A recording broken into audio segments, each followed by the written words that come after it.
All right, good, good. All right, welcome back everyone to our Thursday training. Today we have a very special guest and a very special topic because it's in everyone's minds. A bunch of questions are coming up because of the NARS settlement. In California specifically, we're getting new forms. A lot of questions are popping up. Am I going to get paid? And that's basically what we're going to talk about today. And we have a special guest. And I say special because a lot of you guys who are here and watching this, you've probably, passed your license because you may have visited the YouTube channel, the Instagram account from Prep Agent. We have Stuart Jacobson here today live with us, and he's going to talk to us a little bit about what he does and how we can navigate the NAR settlement. How do we condense it enough to where it doesn't really matter as much as how do you move forward and how do you move on from that, right? Just like any change in real estate. So, Stuart, why don't you? I know I gave you a quick introduction to the people here. I was excited to have you here today. Why don't you just introduce yourself? Tell us what you're doing. Besides Prep Agent, what do you have? What are you working on? What are things that you're doing right now to help agents succeed? Yeah. So first and foremost, I just want to say that I'm excited to be here. I'm excited to share my knowledge, my experience with all of you out there in the field, because it's something that I've been a broker for 20 years. So a lot of you might have seen my YouTube videos helping people pass the exams across the country. I have a huge following in California, so near and dear to my heart.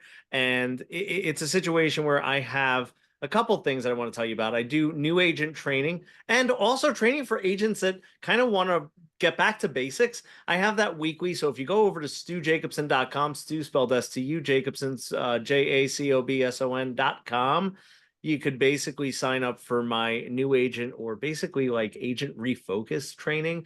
And I do that once a week. We also do live prospecting calls, and it's broker neutral. So you can come in here from any brokerage that you're at, and I welcome every single person there. I also am on TikTok, YouTube. If you just type in Stu Jacobson, you'll be able to find me.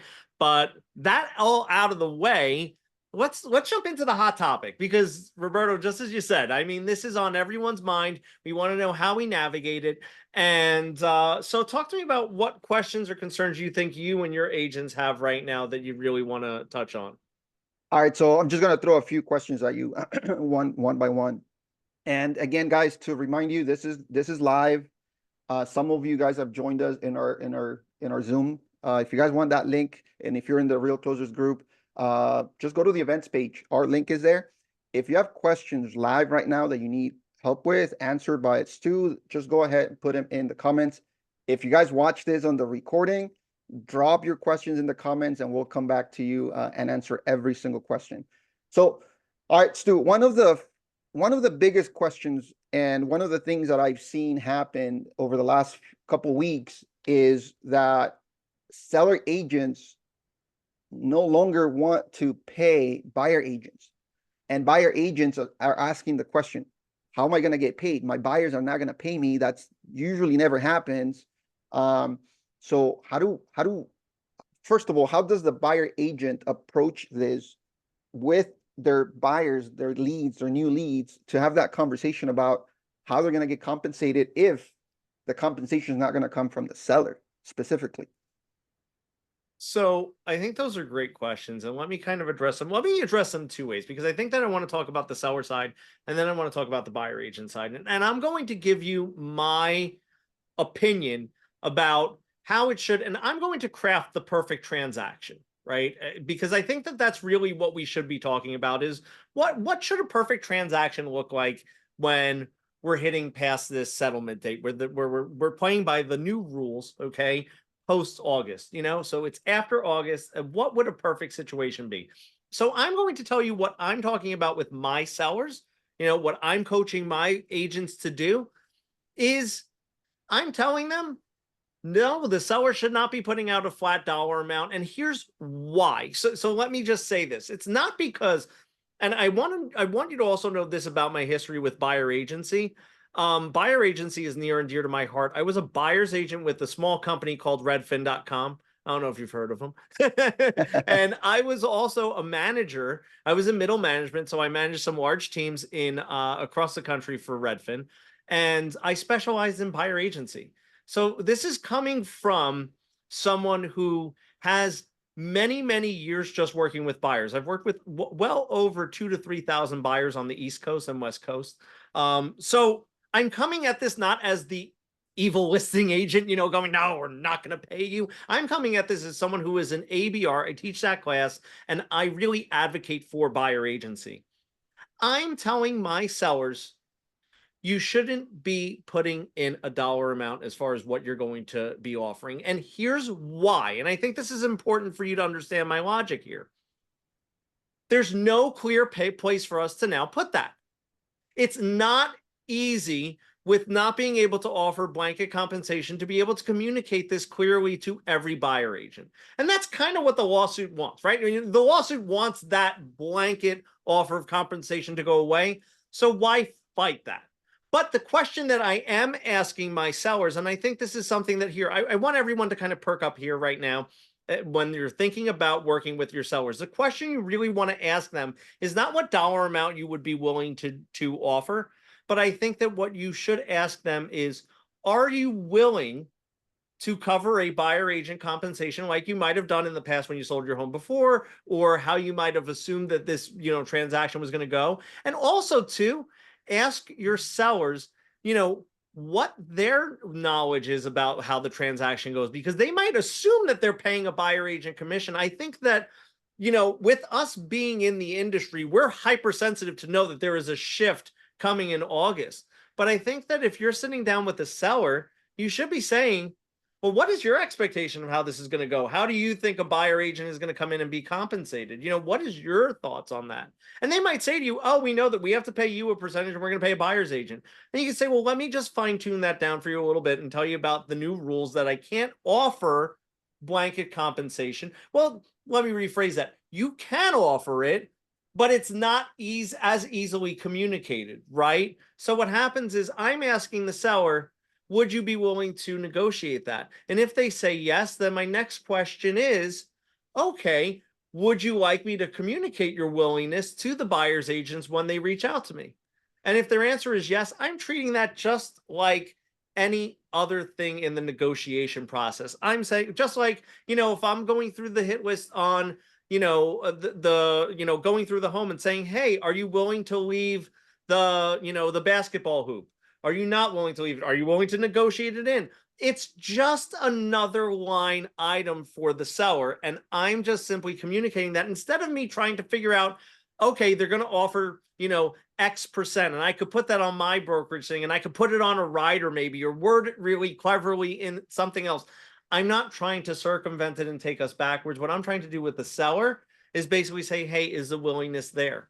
And then on the buy side, basically we're having the same conversation. So here's the thing, what's really funny is this. We wouldn't list the home without having a listing presentation and a listing agreement. We wouldn't do that. So now it's just, we're applying that same exact logic to buyers.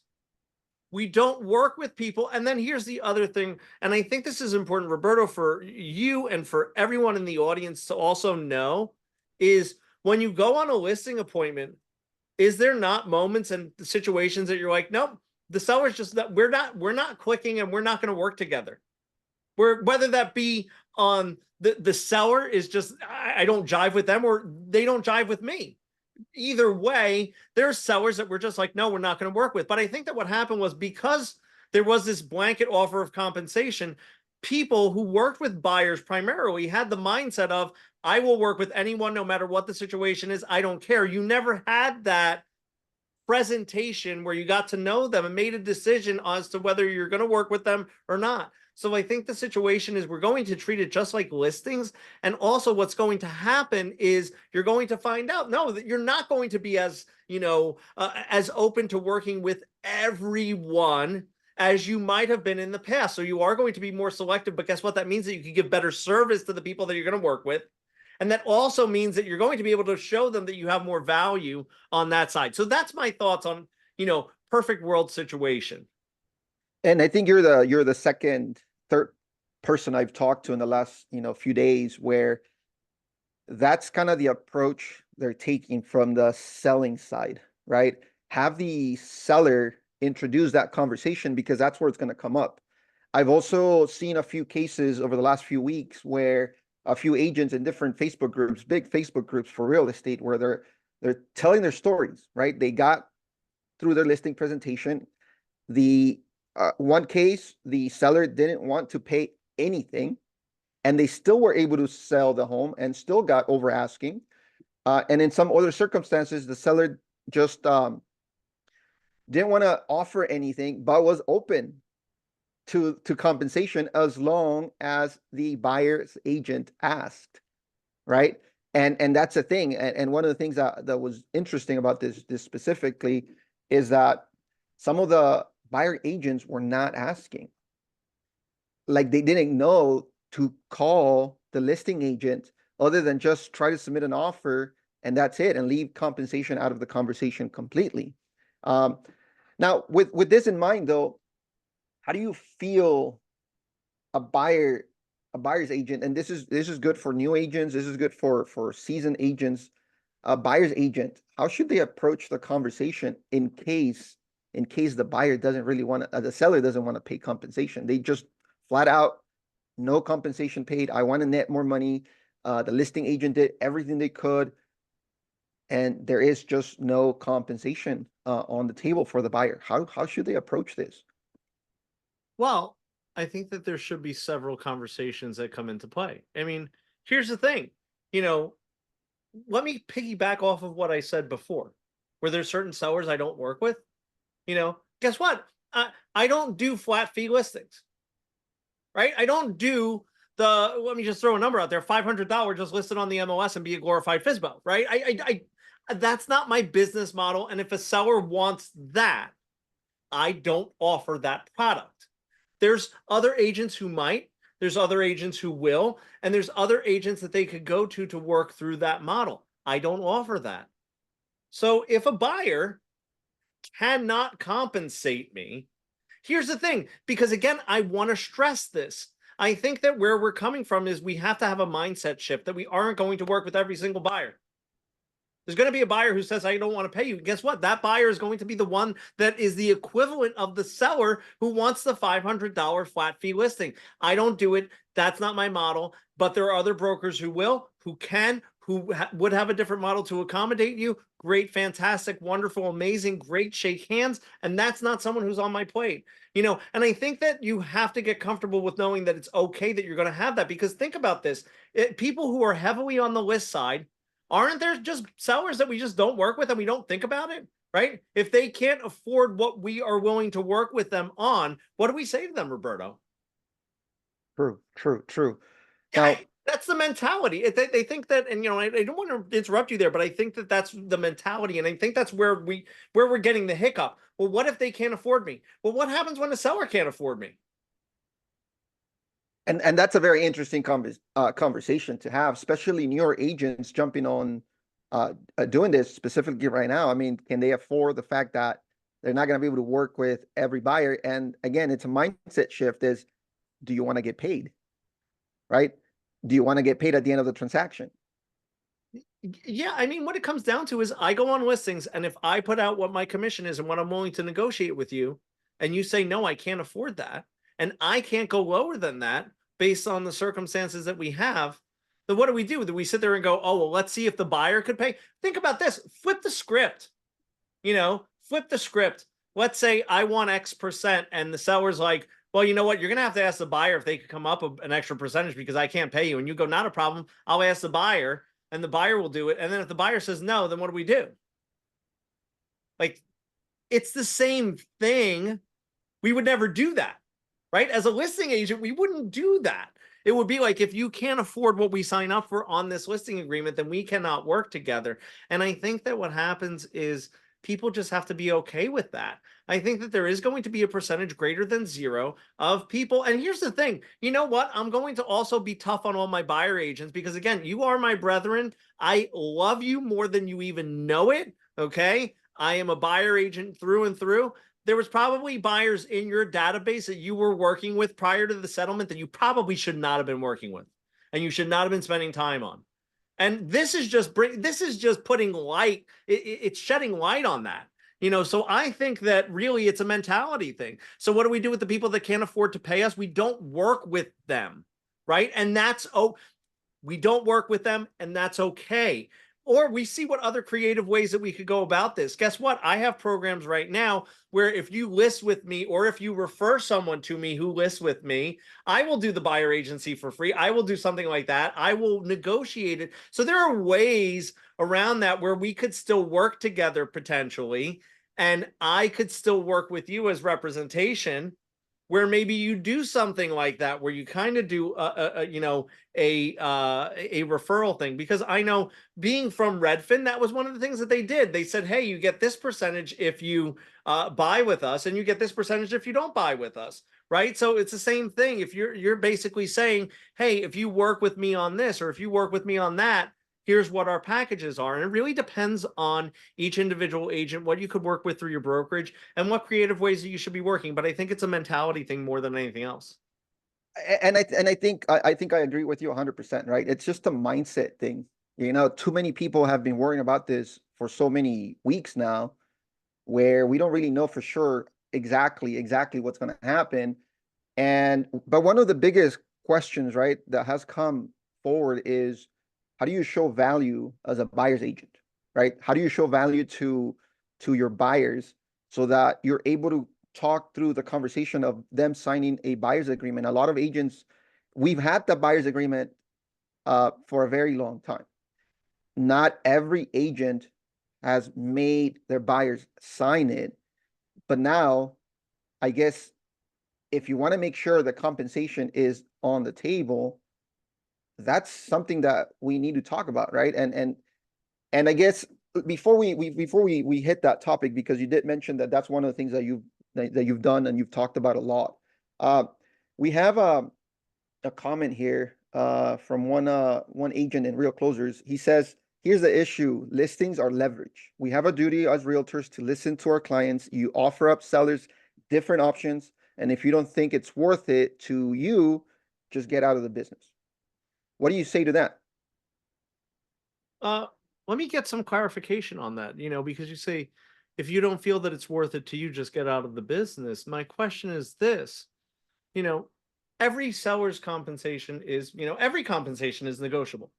You Right. know, the way that I run my business and the way that you run your business could be completely different. My friend does a flat fee brokerage, MLS. I would never do that. My friend is an amazing broker, and he does that, and he does that left, right, and center. So he finds value in offering that lower percentage.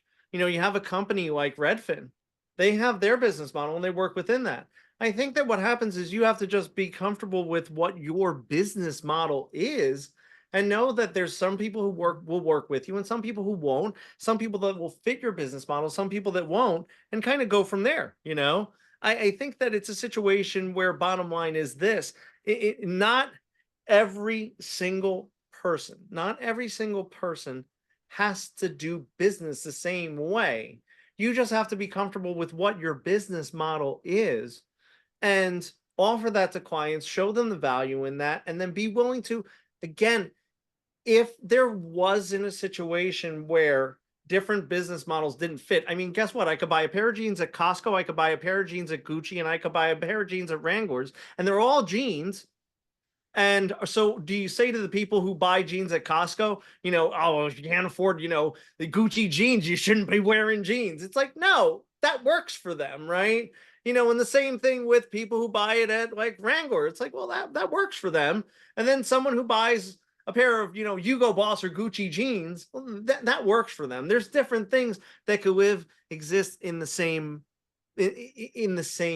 realm, in the same business, and still be able to thrive. And that's why there are people who are going to go for each one of them. And there's nothing wrong with that. It's just knowing what you offer, being comfortable with that, and being comfortable with knowing that there are people that are going to work with you and not. Absolutely. Not every agent is compatible with every seller or buyer. And if you get that mindset correct, you're just going to continue to push your value and find the right seller, find the right buyer. We do have a few people in the Zoom right now. If you guys have questions, feel free to unmute yourselves or go ahead, type them in the comments as well. So one of the things that keeps popping up with this conversation is, just how to get paid, right? How to approach the conversation. You've described that already. Um, there's a few changes that are coming up.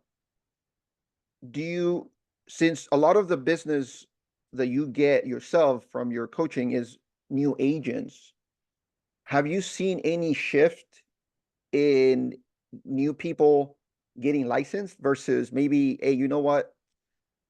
This is not for me anymore. I'm kind of gonna wait it out. And maybe once this settles and now there's an actual direction where things are going and the rhythm kind of kicks back up again. Like, have you seen that? Yeah, it's a situation where bottom line is this. There is going to be a shift. I think there are people who are going to get out of the business because of fear. I think there are people who are going to get into the business still, regardless of what's going on. Change and uncertainty are going to create apprehension. It's just natural. But here's the thing. It's funny because I got into the business in 2002. Okay.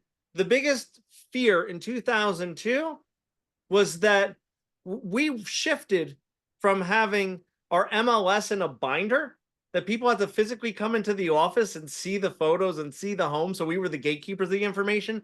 And the big fear, the big boogeyman was that people were going to be able to access these on computers and be able to have access without a real estate agent, and they wouldn't know what they're seeing. I remember agents in my office saying, how would they know what they're even looking at without speaking to an educated, well-versed real estate agent in an office with a hot cup of coffee talking about that home? How are we going to stay in business and still show our value without being there while they're doing these home searches in the comfort of their home? So that was our fear. People were not getting into the business at that time because the internet was taking over the MLS binders.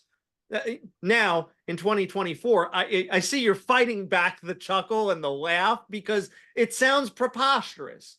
And I think that there's going to be a time that we're going to look back on this and it's going to be equally as preposterous. However, when you're in it, it's very real, right? It's very real. I think that a lot of the questions that we have today is because we haven't started having these conversations. We haven't started doing this, and we haven't gotten comfortable with it. Once we got comfortable with the internet and how that worked, and we saw that wasn't really shaking the business up the way that it should be, we went right back to a status quo, right? More of a normal way of doing business. And I would argue that I actually get more business and I've expanded my geographical area when the internet became prolific rather than when I was just sitting in an office working through that binder. And it created different problems, but it was a situation where we worked through it. And I think to the point that we actually thrived through it. I think that the changes brought about a lot more things that were absolutely positives, net positives, rather than net negatives. So yeah, I'm seeing a little bit of apprehension, but I think that's natural for change. And I think that's true for, 2002. Then you had 2008, 2009, COVID. How are we going to show homes when we can't even go out there? Yeah. And guess what? I mean, a lot of people did leave the business. A lot of people did quit. They ended up choosing a different direction. But then there's a lot of agents that stuck around just like before, got used to the new now, and things moved on. Same thing with just what's been happening in the last 2, 3 years with interest rates. People are getting comfortable with the higher interest rates. Yes, there's less people that can afford homes. Prices keep going up, but there's still a lot of business, right? There's still a lot of business. So I guess we've been at this for about 25 minutes. Doug mentions it sounds like having an open initial conversation is the key to approaching this. Ladle out there and see if you two are a good fit. Great. I think that's a great takeaway. And let me actually piggyback off of that. I think that something that I want to tell everyone to kind of work through the initial conversations and the conversations around all of this. You need to start asking open-end questions. Listen to what I'm going to tell you. Everyone should just take note of this.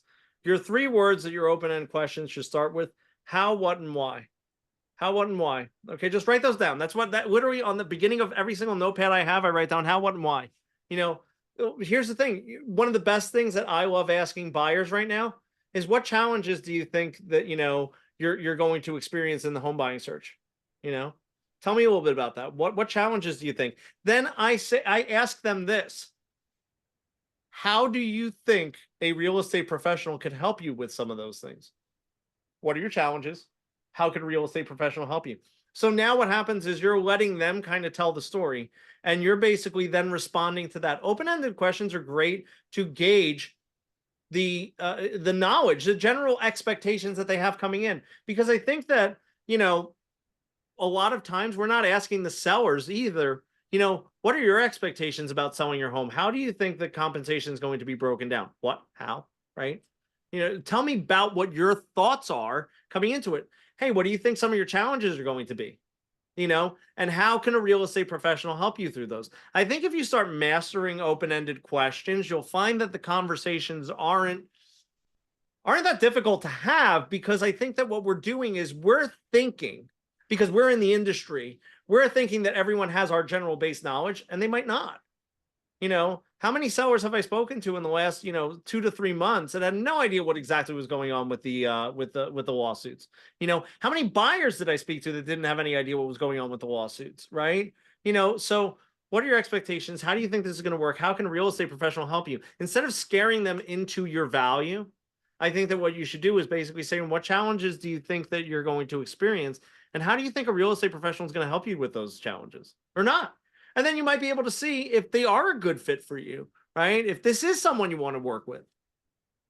And we do have a training that we cover that specifically, you know, the fact that you're question-based selling, not so much it's what you offer, because you could offer 10 different things, but out of those 10 things, the buyer or seller may only be interested in one or two things. So why not start asking questions, right? Like you said. And I think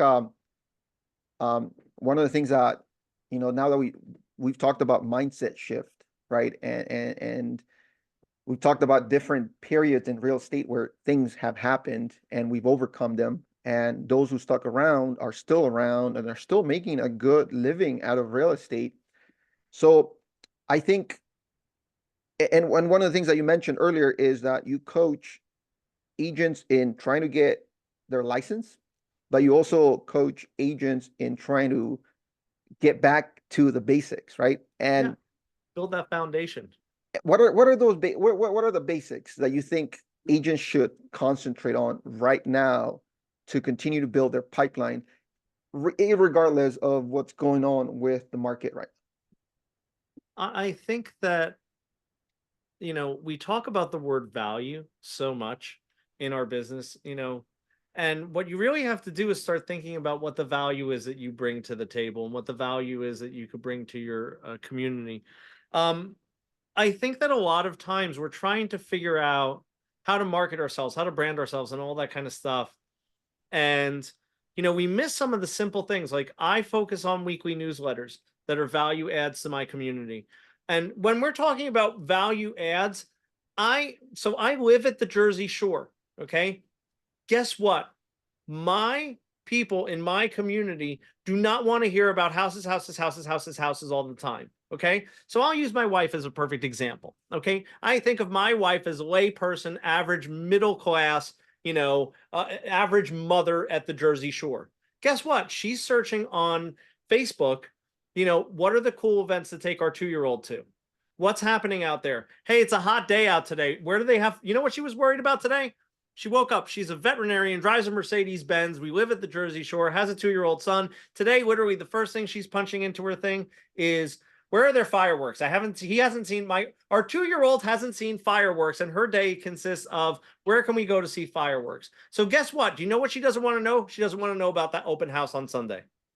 That adds no value to my community. What adds value is talking about the activities, the things that we're doing on a daily basis. So I have newsletters that I put together that I think are great value adds. They open them, and guess what? I do remind them that, hey, I am the real estate professional. If you do happen to have real estate needs, reach out to me. However, I'm the community person. I know this area better than anyone else, and I'm going to tell you what's going on. So I am a resource for my community. And I think too many people focus on real estate, real estate, real estate. I'm a real estate person, so all I'm going to do is spew out real estate content, when really you should be going out there and, imagine if you knew where all the fireworks were. Guess what? you would be the top community driver. You would be the top email newsletter that my wife opened this morning. If you started out with fireworks tonight, boom.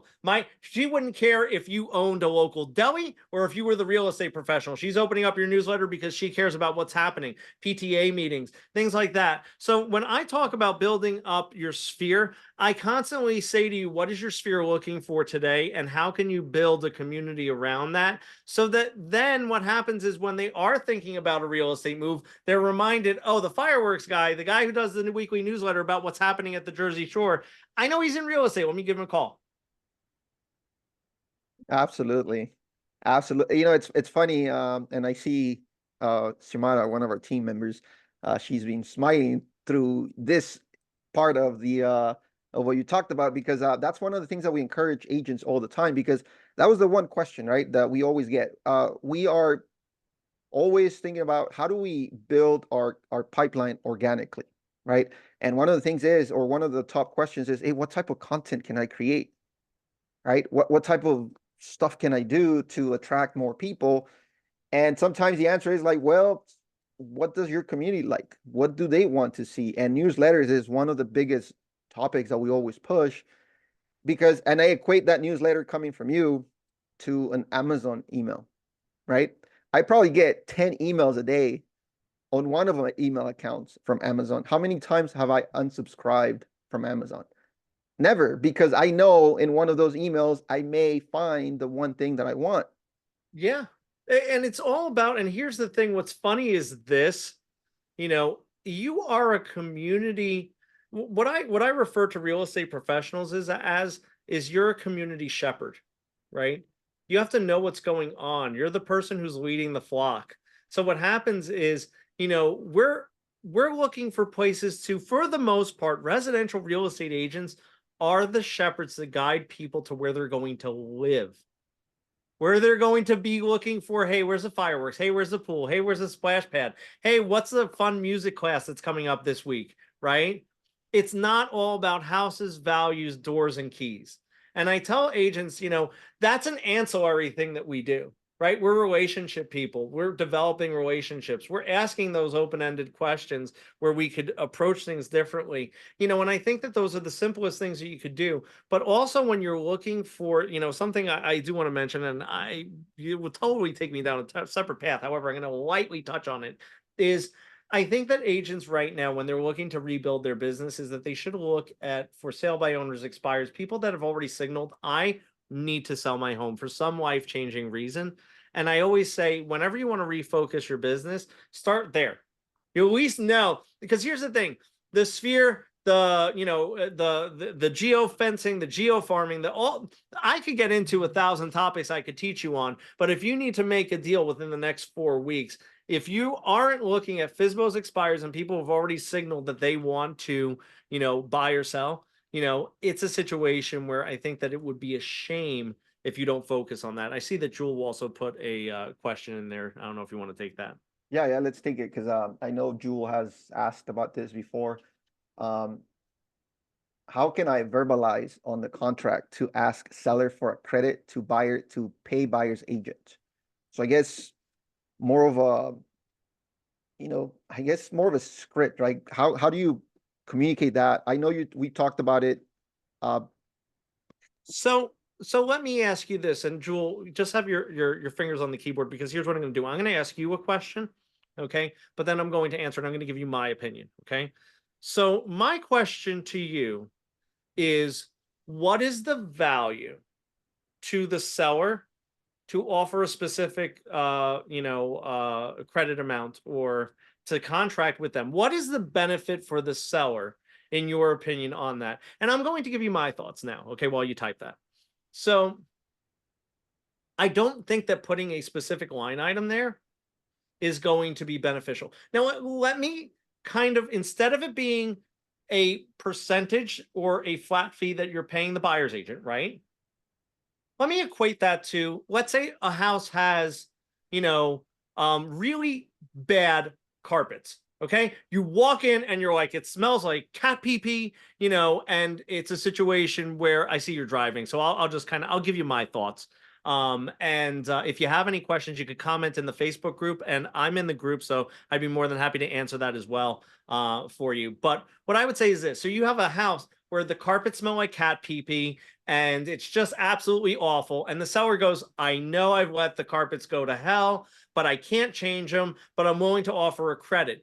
Do you then say to the seller, "Well, let's offer 1,500," or do you say, "Cool, you know what? That'll be a negotiating point. So let's say that, hey, we're willing to," and you put in the notes, right? You're willing to offer credit. Now, of course, we cannot communicate that blanketly on the MLS. So the same thing, like just like you wouldn't put a dollar amount in there, just being willing to negotiate the commission, I think that's enough. I don't think that, because again, I'm working in the world where it is not easy to offer a blanket compensation, because we can't use that in the field anymore, right? I mean, because basically they're taking that out in the MLS. So you would have to do either a rider, put it on your own MLS, or be able to communicate that in some other manner, shape, or form.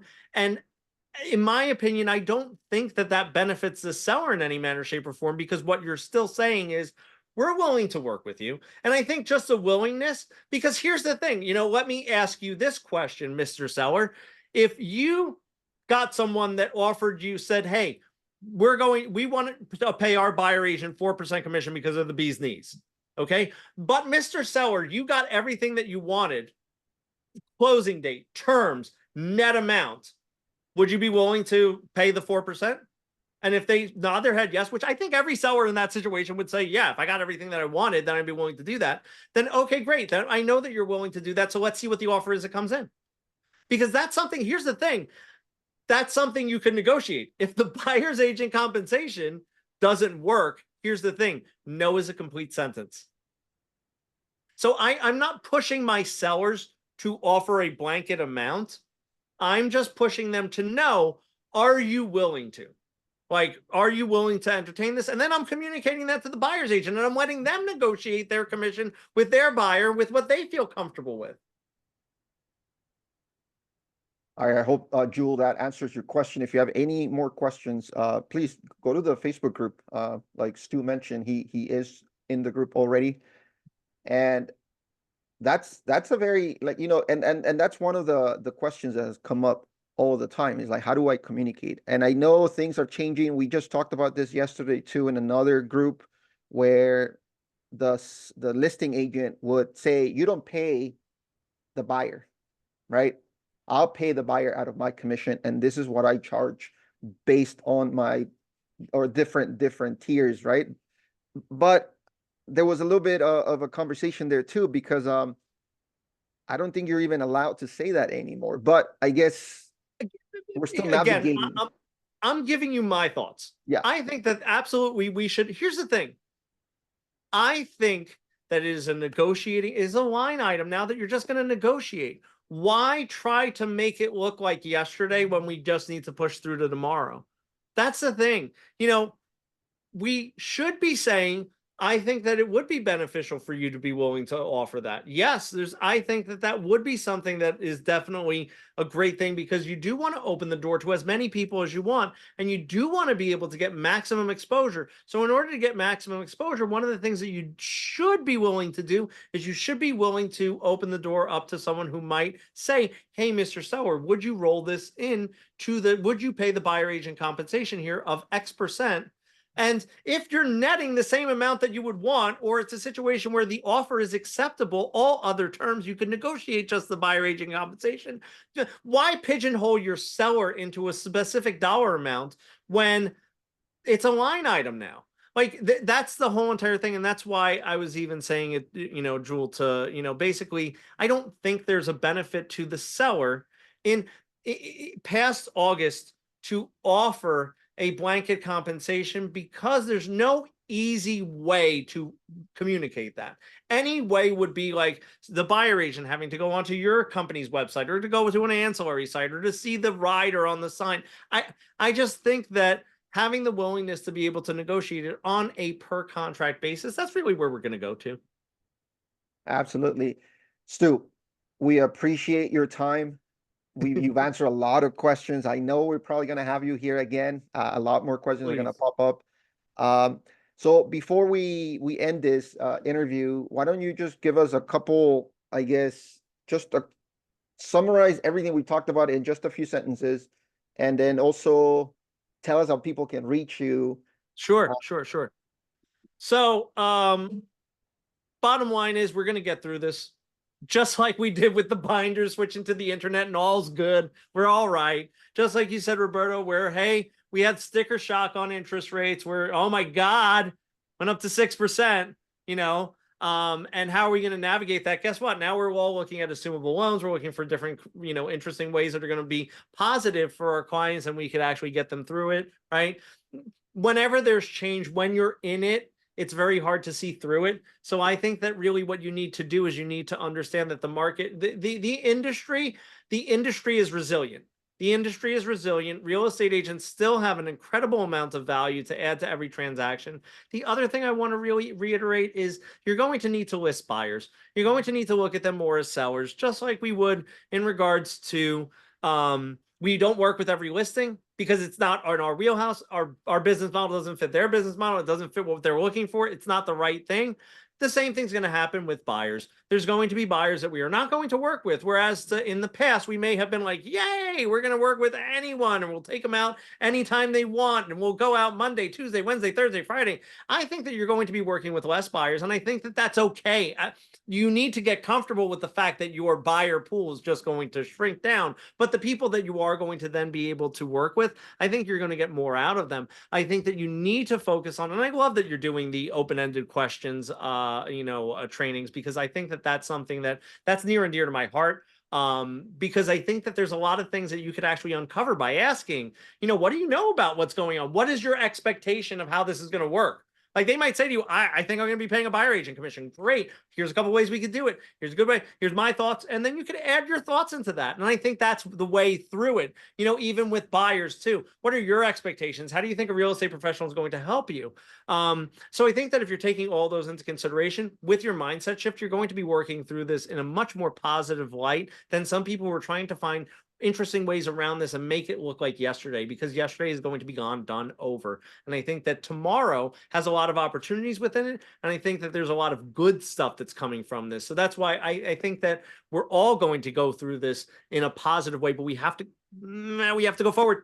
We can't go backwards. And how to reach me. If you type in Stu Jacobson, so just STUJACOBSON into YouTube, TikTok. I just started my TikTok channel. I have a whole bunch of things there. So if you comment on a video, I'm more than likely going to reply on something, even if you ask me something about that might have nothing to do with what the video is about. I'll do a video for you because I'm trying to grow that. So please head on over there. I'm in the Facebook group, so feel free to tag me in something if you want to. If you want to give me praise for how amazing this webinar was, you could definitely do that. If you have any questions for me, you want to jump into my weekly group coaching, I will tell you this. I have what I would argue is to be the most affordable group coaching. I charge under $50 a month for group coaching, and you get access to me at least once a week, and you have access to live prospecting calls. And as I said, broker neutral. So I welcome everyone into it. And that's over at stujacobson.com, STUJACOBSON.com. That's it. I'm good. Please invite me back, Roberto. I loved it. Love speaking with all of you guys. I'm pretty sure we're gonna have you back. Again, you're a celebrity. I passed my real estate exam because of your videos, Joe's videos. Amazing content. So I'm sure that we're gonna see you more here live, and we're probably even gonna invite you to help us in the Facebook group too. There's a lot of movement sometimes where people asking questions, and sometimes new agents, even seasoned agents, they need direction. I know a lot of agents that sometimes they just need the basics, and a quick refresher sometimes is what kicks them back into gear. They start producing again. They start, going out there. Forget about the market. Continue prospecting. Continue building your pipeline. Get more business, right? Get more business. So, Stu, thank you so much again. You're welcome. And we'll be seeing you again in the next video. Thanks. Take care. Bye-bye. All right. Have a good one, guys. Bye.